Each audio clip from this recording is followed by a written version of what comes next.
बिस्मिल्लाहिर्रहमानिर्रहीम। AR voice के नाज़रीन अस्सलाम वालेकुम। हज़रत अली ने इरशाद फरमाया, अगर तुम्हारे जिस्म में एक निशानी ज़ाहिर होने लगे तो समझ जाओ कि तुम्हारे लिए कोई टूट कर दुआ करता है। दोस्तों, वैसे किसी के पास किसी के साथ प्यार होने की मुख्तलिफ अलामतें हैं और ख़ुद को देखने वाला ये महसूस करता है कि वह बहुत पसंद करता है। मिसाल के तौर पर बच्चों के लिए वालिदैन की मोहब्बत, शौहर और बीवी की मोहब्बत, बहन भाइयों से मोहब्बत। लेकिन ये मोहब्बत फितरी है जो अल्लाह रब्बुल इज़्ज़त ने इन ताल्लुकात में रखी है। इस वीडियो में हम आपको मोहब्बत की अलामात के बारे में बताएंगे। अगर आपको अपनी ज़िंदगी में वो अलामात मिल जाती हैं तो समझे कि आप दुनिया के खुशकिस्मत तरीन इंसान हैं। बहुत सारे हैं जो आपसे मोहब्बत करते हैं। ये क्या अलामात हैं और इसके बारे में हज़रत अली के क्या इरशादात हैं, मुकम्मल तफसील जानने के लिए इस वीडियो को आखिर तक देखें। प्यारे दोस्तों, हम मोहब्बत के ये अलामात भी बताएंगे, लेकिन पहले हम आपको एक ऐसी मोहब्बत के बारे में बताएंगे जो एक ऐसी मोहब्बत है जो कभी ख़त्म नहीं होती। वो मोहब्बत इब्ती है और वो मोहब्बत हमारे प्यारे आका की मोहब्बत है जो हर उम्मत के लिए है। हमारे आका ने क़यामत तक उम्मत से इतनी मोहब्बत का मुजाहरा किया है कि उसकी मिसाल मिलना मुश्किल है। नबी अकरम सल्लल्लाहु अलैहि वसल्लम इनकी दुआओं में अपनी उम्मत को याद करते थे। जब भी अल्लाह ताला से उसकी उम्मत मांगते थे तो उसकी उम्मत वाजिब होती थी, और जब क़यामत आएगी तो हर एक खुद से बाशऊर होगा। यही वजह है कि अपने लोगों के लिए खुदावन की मोहब्बत इब्ती है, बाकी तमाम मोहब्बतें फ़ानी हैं और ख़त्म होने वाली हैं। बहुत सी रिवायात दूसरों के लिए दुआ करने पर ज़ोर देती हैं और ये बात वाजिया है कि दूसरों के लिए दुआ कबूल की जाती है। लेकिन अगर हम अपनी सूरत हाल पर नज़र डालें तो बहुत कम लोग हैं जो दूसरों के लिए दुआएं मांगते हैं। हर एक अपने लिए तलब करने की कोशिश करता है, हालांकि अल्लाह ताला ने दूसरों के लिए मांगना है।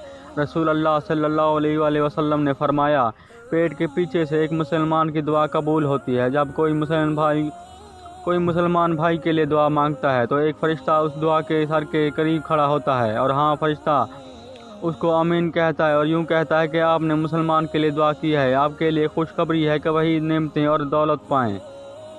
एक हदीस में आया है कि हज़ूर नबी करीम सल्लल्लाहु अलैहि वसल्लम ने फरमाया, अल्लाह सुब्हानहू व तआला का फरमान है, पहले आपसे आगाज़ करूँगा, मैं आप इन सब दुआओं को पहले आपके लिए कबूल करूँगा, उन्हें पहले आपको दूँगा। इस मुक़द्दस हदीस से अंदाज़ा लगाएं कि अल्लाह अपनी मखलूक से कितना प्यार करता है। हालांकि वो ऐसे गुनाहगार हैं, लेकिन उनके लिए दुआ मांगते हुए दुआ को कबूल करते हैं और नमाजियों के हकूक़ और इस्लामी अख़वात की तालीम भी दी जा रही है। यानी ये कि कितना भी गुनाहगार हो, लेकिन उनके लिए दुआ मांगने वालों के दुआओं को कबूल करने और पहले देने का खुला ऐलान किया गया है।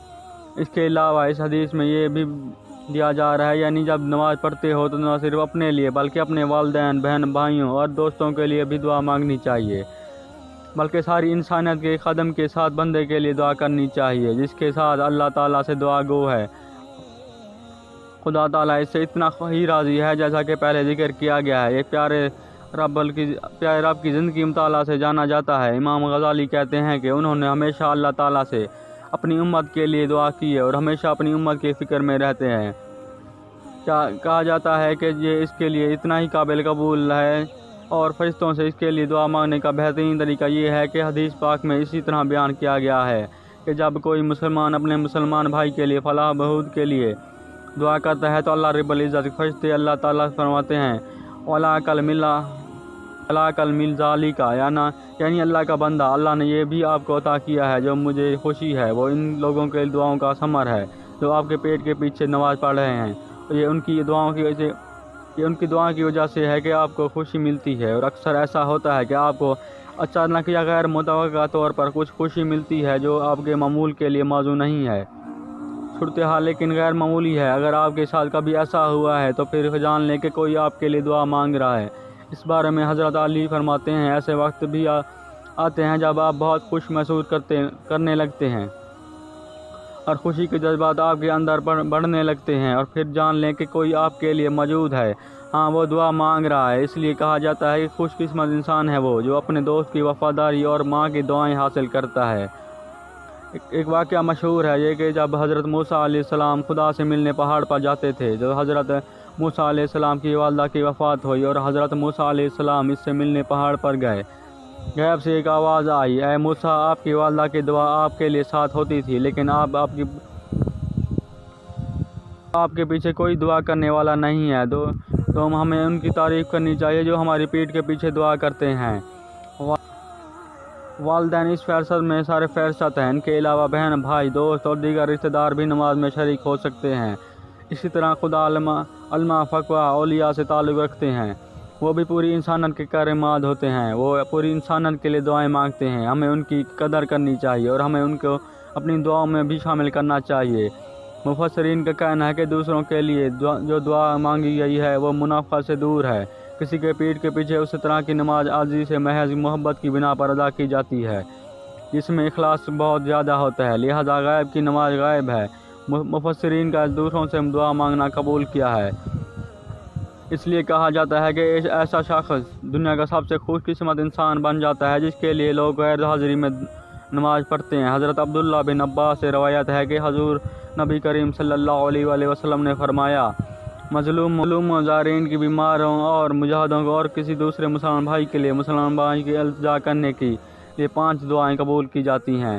اس کے پیٹھ کے پیچھے ان 5 دعاؤں کی تلاوت کرنے کے بعد رسول اللہ صلی اللہ علیہ وآلہ وسلم نے فرمایا، مسلمان اپنے بھائی سے پیٹھ پھیرتا ہے۔ اور آخرکار آپ کی خدمت میں دوسروں کے لیے دعا کی درخواست کے سلسلے میں ایک واقعہ پیش آیا ہے۔ حضرت ابراہیم بن آدم جو معروف ولی اللہ ہیں، انہوں نے کہا کہ یہ واقعہ ان کا واقعہ ہے۔ وہ کہتے ہیں کہ ایک بار خانہ کعبہ میں تھے اور میں رات کو موقع تلاش کر رہا تھا کہ خانہ کعبہ کو خالی ملے، اور میں کعبہ کا کفن پکڑا اور اللہ رب العزت سے میرے لیے دعا کی۔ ایک رات بارش ہو رہی، خانہ کعبہ میں کوئی نہیں تھا۔ جب میں نے خانہ کعبہ کو خالی پایا تو میں فوراً کعبے کے پاس گیا اور خانہ کعبہ میں ہاتھ ڈال کر نماز پڑھنا شروع کر دی۔ میں نے اپنے لیے معافی کی دعا شروع کی، پھر غائب بات کریں۔ میں نے پھر کہا مجھے اپنی مغفرت چاہیے۔ پھر آواز آئی کہ جو اس دوسروں سے مانگتے ہیں وہ آپ کے لیے بہتر ہے۔ اس واقعے سے یہ معلوم ہوتا ہے کہ اللہ تعالیٰ کو یہ پسند ہے کہ اللہ کا بندہ دوسرے بندوں کے لیے اللہ سے دعا مانگے اور دوسرے کے ساتھ بھلائی کرے، اور روایت سے یہ بھی پتہ چلتا ہے کہ جب کوئی بندہ دوسروں کے لیے دعا کرتا ہے